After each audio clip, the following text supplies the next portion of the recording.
Alright, there we go. There we go. It's having some issues, folks. But now we're working.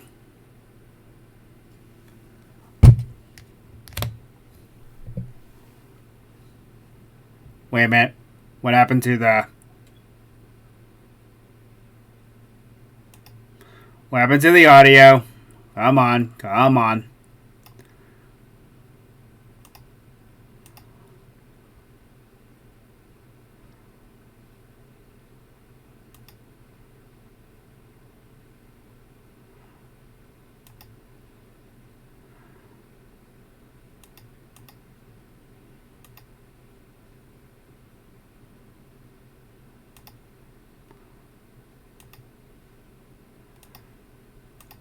Alright, folks, we're having some problems.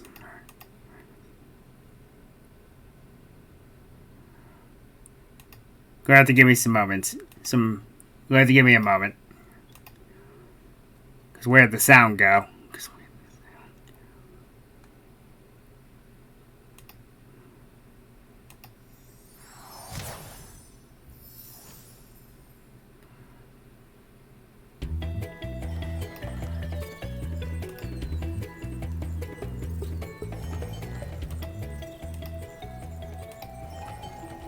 Okay. That should work. Alright. So. Looks like I got the stupid thing to work finally. So yes, I will be playing the Reignited Trilogy next. And here's why. This will date me a bit, but this is a childhood favorite of mine. And we're starting with the first game, of course, because this is also the very first game I ever completed 100%. It was a simpler time back then.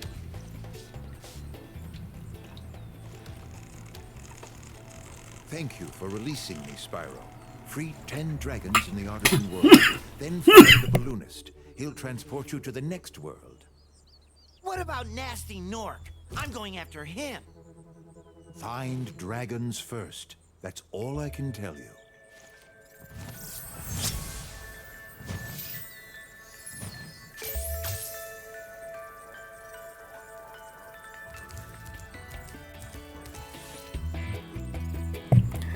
Sorry about that. Sometimes I have this condition where I take a sip of anything, and then I choke.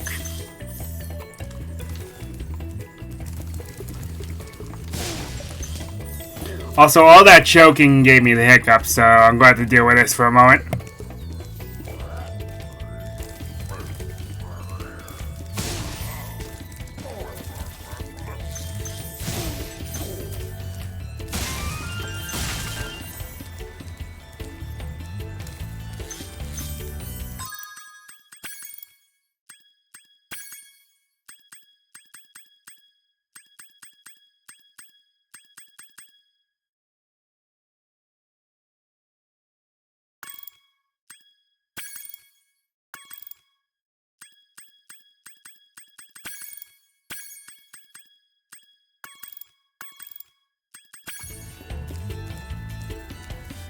Alright, that should have solved that.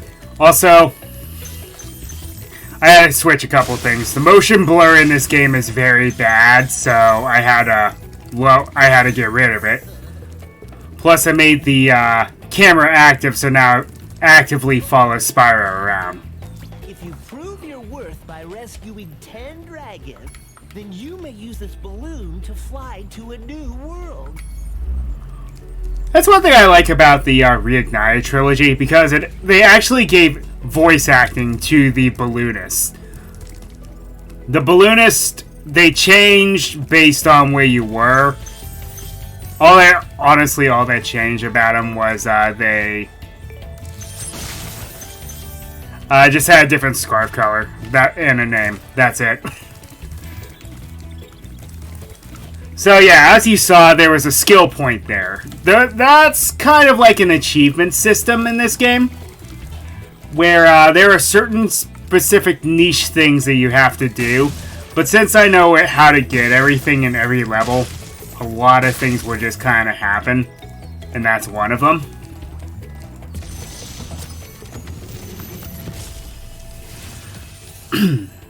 Cool flash. Do that again. The I love his little hop. passes through a portal in the dragon mouth, but you are not yet ready, Spyro.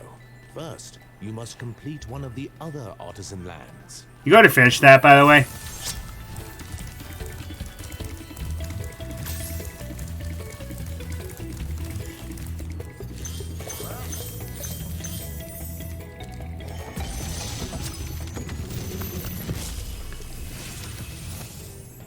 Hey, Spyro, press the jump button twice to glide. And don't be afraid. Afraid of what?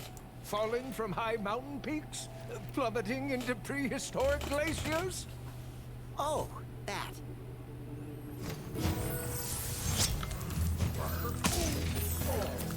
Also, yeah, the enemies being passive here. Don't get used to it. These enemies are called Norks, which have to be... They're a combination of gnome and orc, which it's kind of contradictory in its own right, and their leader is called Nasty Nork. Now, unfortunately, we missed the opening cutscene when I was having some technical issues, but it's pretty easy to find on YouTube these days. So...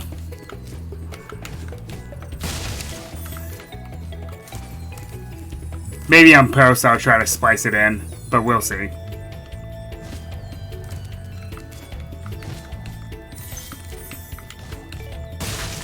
And that's 100% of the level, I believe. No, wait, there's one more dragon. So every world has a set amount of gems, a set amount of dragons, sometimes an other collectible, which we'll get to in a moment. Where's Nasty Nork? I'll torch him. Keep your horns on, Spyro. You have much to learn first. Do you know what the dragonfly following you is doing? His name is Sparks, and he's helping and protecting you. Keep an eye on him and see what I mean. And I like how, because this is a different time period, they're able to make the dragons far more expressive than they used to be. Plus, I like some of their redesigns. But, that first dragon, when he said... that first dragon, Nestor, when he said, "Thank you for releasing me," get used to hearing that.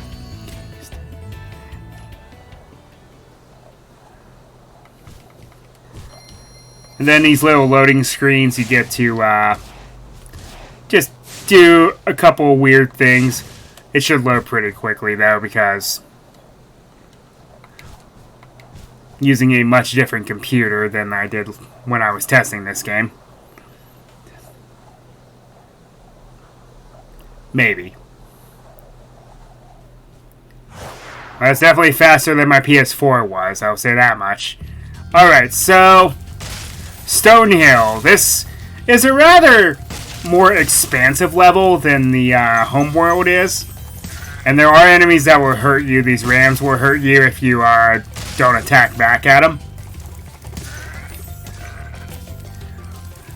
But one thing that the original has a charm to. So the rams actually sound like, well, rams. But in the original, they kind of had a weird... They had some voice acting for certain characters. And the rams are one of them. Watch the dragonfly, Spyro. His color indicates his power. When he eats butterflies, he stays strong, like me. Sure.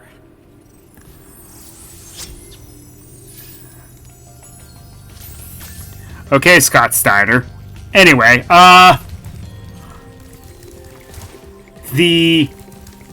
where was I?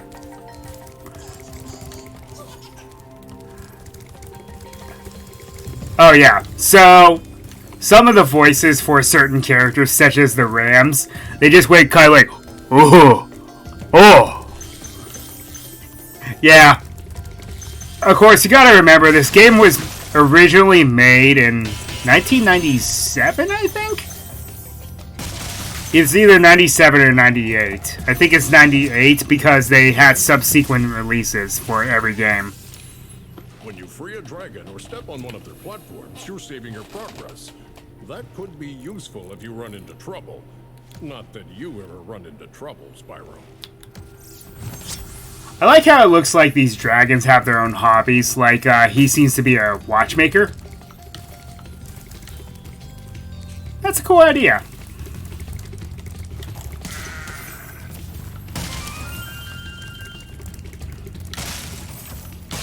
Now, one thing the Reignited trilogy does not have over the originals is controls are a little wonkier in this version. After you've freed all the dragons, pass through this fancy vortex thingamajigger. It'll take you back to the artisan home. But first, let me tell you a story. No thanks. See ya! Also, one thing I will say is, no disrespect to Tom Kenny, very talented voice actor, but there was some charm to the original game where it was Carlos Rocky was the original actor for Spyro. And there was more charm to him. Not that Tom Kenny isn't charming in his own right, but I kind of associate Spyro 1 with Carlos versus Spyro's 2 and 3 with Tom Kenny. Because some of his deliveries do leave a bit to be desired. Okay, I've already been here. And there are some secrets here and there in every other level. The artisans are pretty straightforward, but as a kid, I never understood this level. And as I mentioned, this game was made in 1998, so I didn't exactly have the funds to, you know, buy a strategy guide for games. I know, what a concept.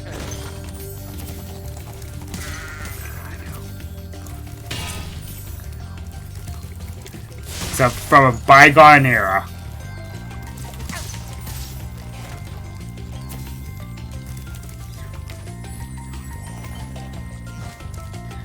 But I never knew that you could do... Well, I'll show you in a moment. Spyro, my friend, how about a hint on gliding? You bet! For the longest glide, press the jump button at the top of your jump, and try pressing the action button to drop down mid-flight.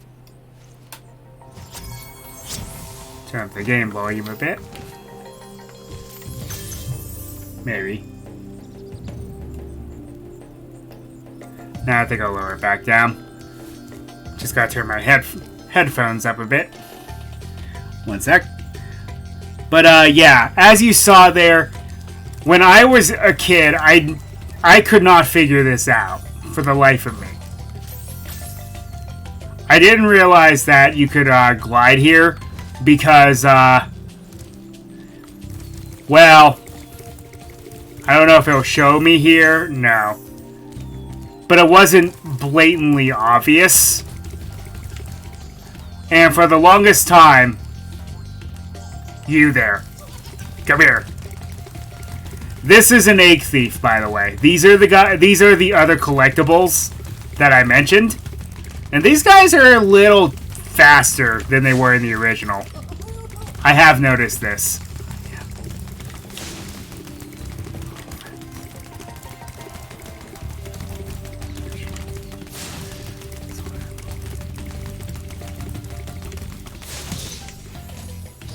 So yeah, those are the other collectibles. Certain levels have dragon eggs in them. But what I meant was, I never understood barriers or invisible walls. So I just figured that this area was out of bounds many, many years ago. Until I thought, that looks like I can make that. So through trial and error, I finally made it onto this hillside and finally completed the game. This was the one level that held me up. How weird is that to point out? Considering this is like one of the intro levels. Anyway, 200 gems, 4 dragons, I've already found all of them. And 1 dragon egg. Pretty straightforward level.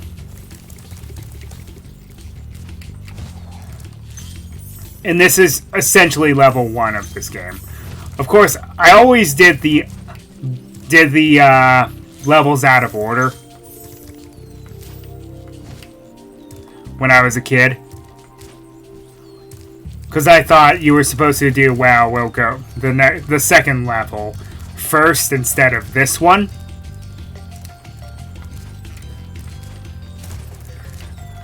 And then this level was supposed to be next.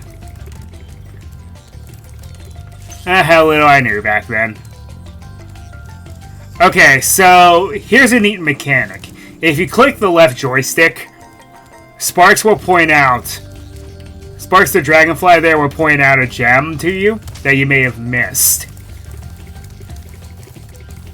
Which, that is a godsend in this game, because it never existed until the second game.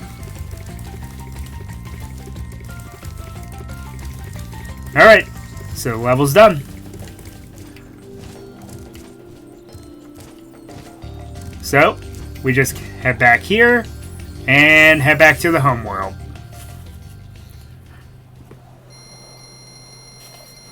Now, I don't know how far I'm going to get in 2.5 hours, but we will see. Wow, returning to the home world was very quick. I'm impressed. Okay, so yeah, any enemies you defeated before drop these particles, I guess. What they do is, if they form like a little ring around Spyro, and then once you complete that ring, you get an extra life.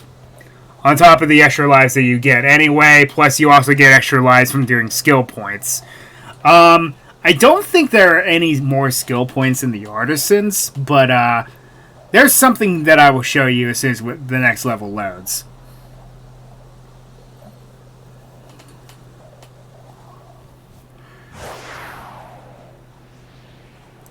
Man, that used to take forever.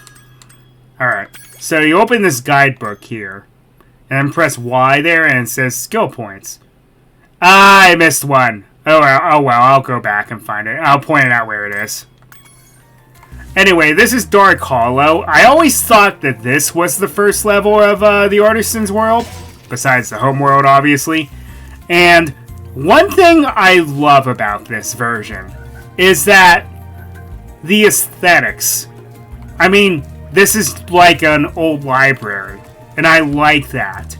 They never really clued in what this place was back then. It was just very bland green surroundings. Anyway, these Norks add a new mechanic where they have these metallic shields which repel flames, which that doesn't make much sense to me. And then these guys used to give me issues too until I found out, yeah, just flame them in their butts. It's hilarious. But they actually can't hurt you. I don't think these guys can hurt you. Yeah, they just knock you back.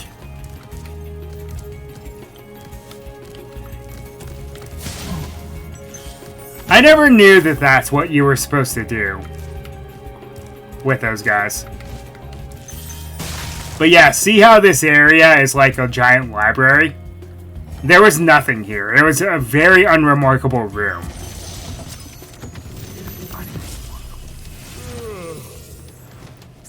Spyro, want to know a secret? Use the action button when you want to zoom in and look around. Oh, your secret's safe with me. To prevent confusion, because I'm using an Xbox controller, it's always the top button on the face buttons. So Y, X, triangle, it depends on which game console you're playing. Here's the key to that chest. I recommend you come here first and use that little trick I showed you for those giant Norks.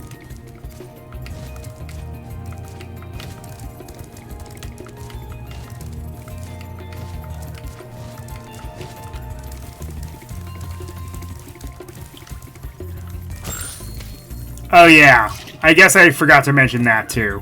So, these frogs are what's considered fodder. What I mean by that is, your dragonfly friend here indicates your hit points. When he's gold, you can take 3 hits. If he's blue, 2 hits. Green, 1 hit, then he vanishes.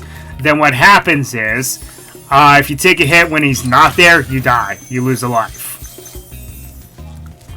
Also, here's a new mechanic as well. These big dudes, you have to flame them. Charging does nothing to them. Whereas the opposite occurs with these guys with metal shields. You have to charge at them. Which, sadly, the dragons will tell you about over and over again.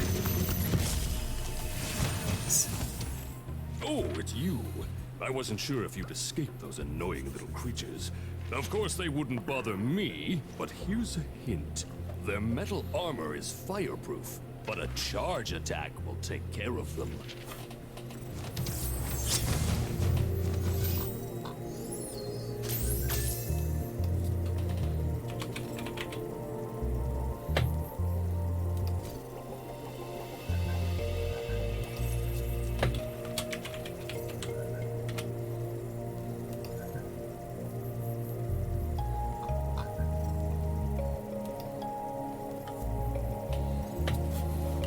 Okay.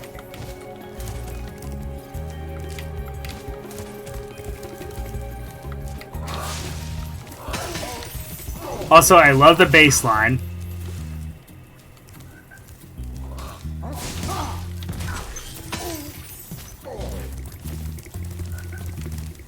It also helps that the person that did the music for this game is his name's Stuart Copeland.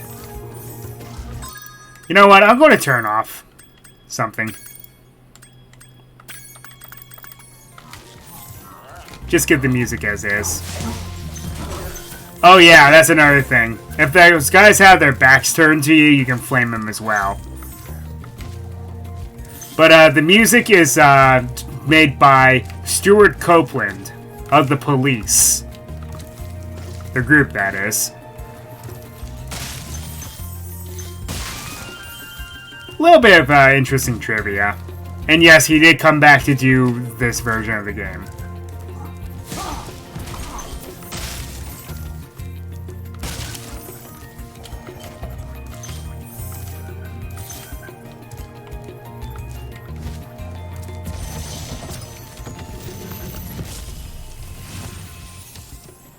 Big enemies like this Nork with the club cannot be charged, but a quick flame, that should defeat them. Alas, poor Yorick. I knew him well. So, why was that guy not earlier in the level? Okay, this is where Sparks' little ability comes in handy.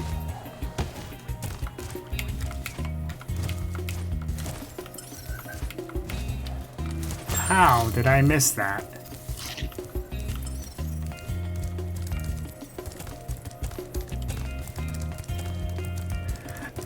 Anyway, one thing I also miss is sometimes I enjoy the way that some of the dragons speak in the original.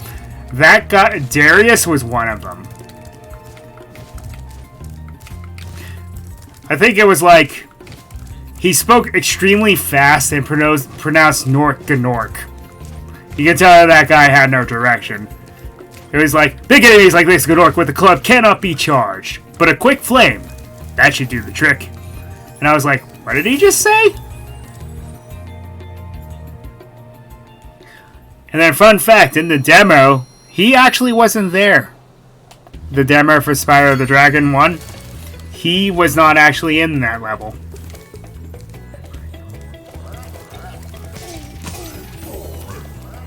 Okay, next. Oh yeah, real quick, I'm going to show where this skill point is. This hidden pink tulip.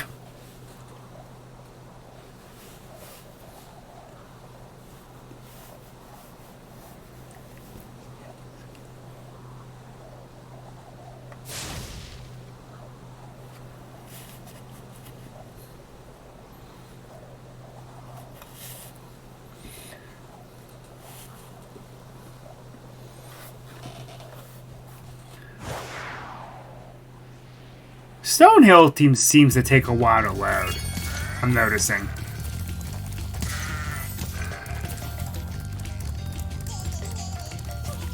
Oh yeah, yes, you can chase down the egg thief again. He doesn't drop an egg though, he just gives you one of those little orbs.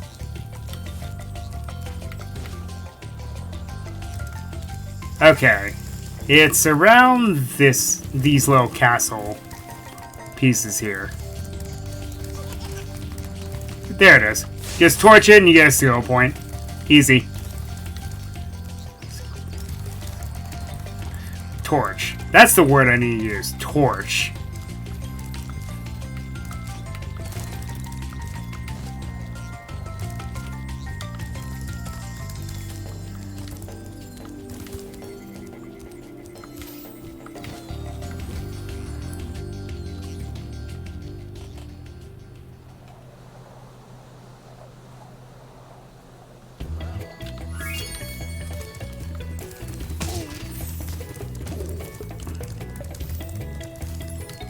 Oh yeah, another thing, these fairies, Hi, Spyro. you can replay the dragon that you released here.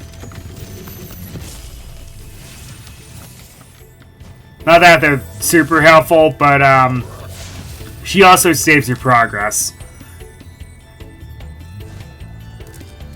Okay, next level is called Town Square. Hopefully I don't choke this time.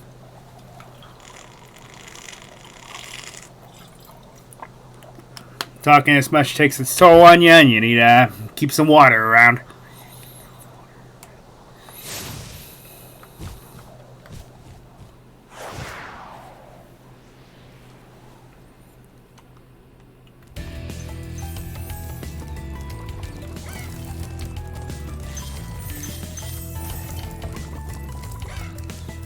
So, one thing I will point out is the water graphics are amazing for this game. But, that's a bone I have to pick at a later time. I have a bone to pick with water in this game, in this series. Welcome to Town Square, Spyro. Begin exploring by gliding to that area with the bulls. Use the right stick to get a good look. I expect him to sound more posh than that. Oops, he knocked his sculpture over. So, trick for a skill point here. Or achievement, rather. What just happened there? Do not torch the bulls. Just ram into them. Because, there's an achievement where if you just leave them stuck like that, it's actually pretty funny. So they changed where this guy is. You could actually glide right into him, and then he will send you to your death. If you moved just in the right way on the original. Thanks, Spyro. I had the worst itch on the tip of my wing. Did you know that you get your longest glides by pressing the jump button at the very top of your jump? Thanks, Spyro. How would he have known that already?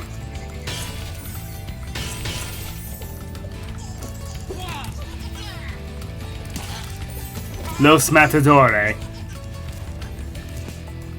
Or La Matadore.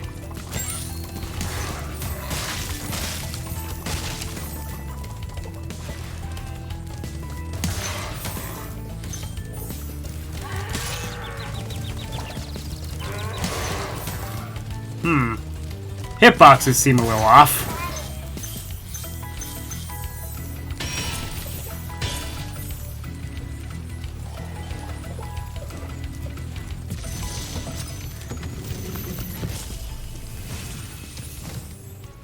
Spyro, did you see a man dressed in blue running around here? He's a thief, and he's stolen a dragon egg. You've got to track him down and get that egg. Run, run! I'm getting a little winded. Why did that cleaver sound like glass when it hit the ground? That's not how metal sounds on stone. Okay, now, this was another thing that tripped me up. I could never figure this out either, as a kid. And sometimes it doesn't always work. So ignore the chest and just gun it after this guy. Chest, I mean gems. Got him as he was jumping down. Cool. So what normally happens is he'll jump down there where you cannot get him. And then if you jump down after him, he'll jump back up here and then run back and continue to taunt you. With the nah.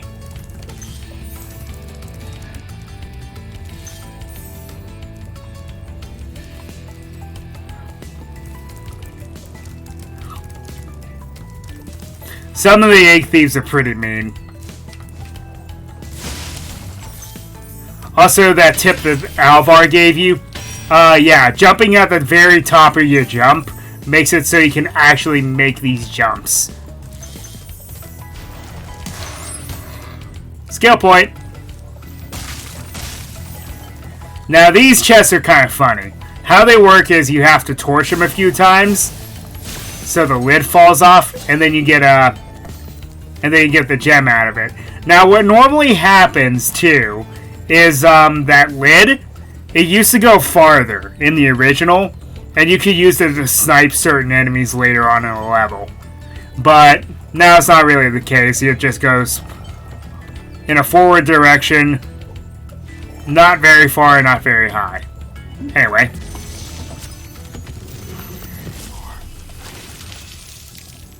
Thank you for releasing me, Spyro. You can always check your progress by accessing the guidebook through the pause menu. Okay, now his dialogue changed. Back in the original, all he said was, "Thank you for releasing me." Instead, he gave you a tip on something that was not in the original, the guidebook. And I think that's a good place to stop. Please like, comment, and subscribe. You don't need to hit the notification bell. I just like watching the number go up is all. So until next time, Ryu Nakage 33 signing off.